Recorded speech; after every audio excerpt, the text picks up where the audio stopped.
Donc Une bouteille à la mer, c'est l'histoire d'une jeune fille qui s'appelle Tal Levin, qui est israélienne, qui habite à Jérusalem, qui a à peu près 16-17 ans. Elle a 16 ans, ouais. 16 ans.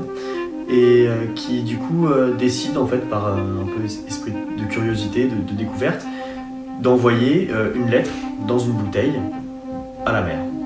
Et donc elle décide ça, et en souhaitant que cette bouteille arrive entre les mains d'une jeune palestinienne, très belle, de son âge. Donc il y a comme ça, dans toute cette lettre, un côté très cucu, très adolescent, quoi, jeune fille un petit peu... Un peu naïve. Un peu naïve, quoi. Bon. Et Naïm découvre cette bouteille sur la plage, donc il lit la lettre, se moque un peu d'elle, forcément, puisque la lettre prête à cela, et décide finalement de lui répondre, et comme ça instaure un échange de mails, en fait, puisqu'elle communique son adresse mail dans la lettre.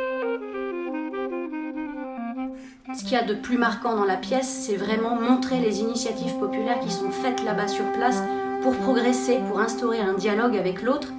Le fait de monter ce spectacle, c'était aussi interroger les relations communautaires différentes qui habitent la France, et essayer de faire en sorte que ce spectacle soit aussi joué dans des lycées, dans des collèges, dans des centres socioculturels, pour qu'un dialogue se crée entre ces communautés qui vivent en France, qui sont françaises, et qui abordent trop souvent le sujet du conflit du Moyen-Orient sans forcément le connaître, mais qui le transportent en France pour amener des tensions et des divisions communautaires.